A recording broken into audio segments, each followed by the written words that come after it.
បាទថ្ងៃនេះផងដែរគឺថ្ងៃទី2ខែ8ឆ្នាំ2025បាទនេះស្វាយបំភាកការពីមុនបានចុះសភាគាត់ម្ដងដែរបាទឥឡូវនេះមកមើលស្វាយគាត់ម្ដងទៀតបាទមកមើលស្វាយគាត់ម្ដងទៀតផ្លែបាទនេះផ្លែនេះគឺកំពូលផ្លែបាទនេះបងអានេះអវៈនេះបើន័យថាបងបាញ់មុននោះដូចស្ទើរក្បាលរួយឯបាទបងបាញ់បងហ្នឹងហើយមើលយកទៅស្រួលបាញ់បងបាទបានតែមួយជើងនិយាយទៅឲ្យខ្ញុំបាញ់អាំពនធម្មតាបាទអញ្ចឹងបន្ទាប់ពីផ្កាមកបាញ់មកវគ្គនេះបងបាញ់មួយជើង4ជើងអញ្ចឹង4ជើងក៏ឡើងក្តាប់ប៉ុណ្ណឹងបាទហើយបើក្តាប់នេះវាឡើងវញ៉ៃបាទនេះបាទបើត្រូវដកបងបន្លេះលក់មិនមូលហេតុបងបេះបន្លែលក់វាចកោពេកចកោពេកបាទយើងបេះអាលូតអត់ធំ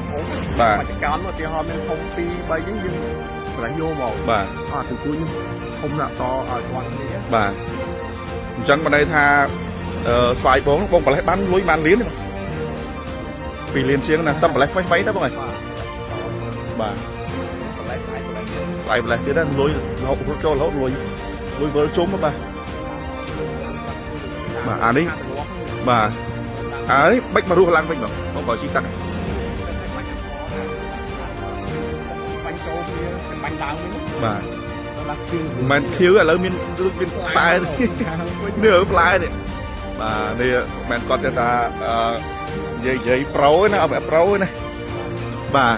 នេះឡើងញ៉ៃបាទនេះផ្លែស្អាតទៀតផ្លែនេះមែនបាទផ្លែនេះមើលស្វាយក៏ផ្លែច្រើននោះផ្លែបាទនេះផ្លែស្អាតទេ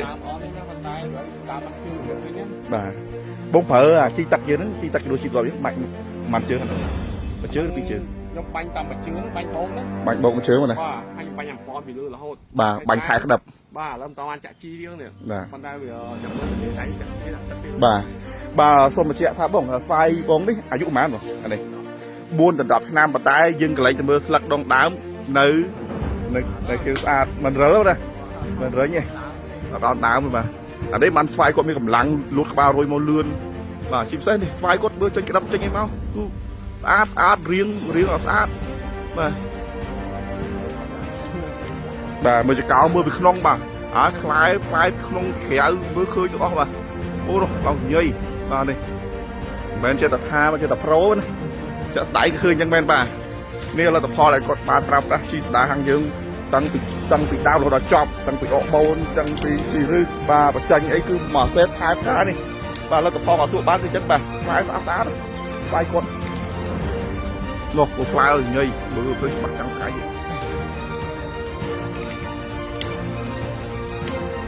បាទធ្វើឲ្យបងហៅថាមានកម្លាំងចិត្តបាទនេះបន្លែនេះបាទនេះកណាឥឡូវសមកទៀតបាទនេះក៏បន្លែបាទនេះផ្លែឃើញដាក់ស្លឹកអត់បាទនេះលុយរហូតបងថាក្តាប់នេះដូចបានប៉ុន្មាន3200ដែរកាលវគ្គ9 5000ជាង1000អញ្ចឹងបងបាទបាទដល់2 10ហ្នឹងបាទគឺមែនបន្លែទីផ្សារហ្នឹងយើងបាទប៉ុន្តែស្វាយគាត់បន្លែលក់បានរហូតបាទព្រោះផ្លែនេះបាទផ្លែអាក្រក់មែនគុកបាទនេះ3ផ្លែនេះបាទស្អាតទេបងវាស្អាតទេសាច់ដល់មកខៃបាទស្អាតមកខៃនេះបាទនេះស្អាតភ្លឹងស្វាយបងមកអូស្វាយមើលច្រកណាក៏ឃើញផ្លែទៅបាទដប់ប៉ុណ្ណេះបាទនេះផ្លែនេះបាទមើលបាទបន្លែណាបន្លែអស់មកកណូបន្លែទៀតក៏បន្លែលក់ទៀតអស់នេះមើលសាច់បន្លែវិញចូលចង់មកតោនមកទេបាទមកតោទេក៏បន្លែក្តាប់បាទហុំជុំនិយាយឲ្យបងអើយស្វាយផ្លែមែនតើ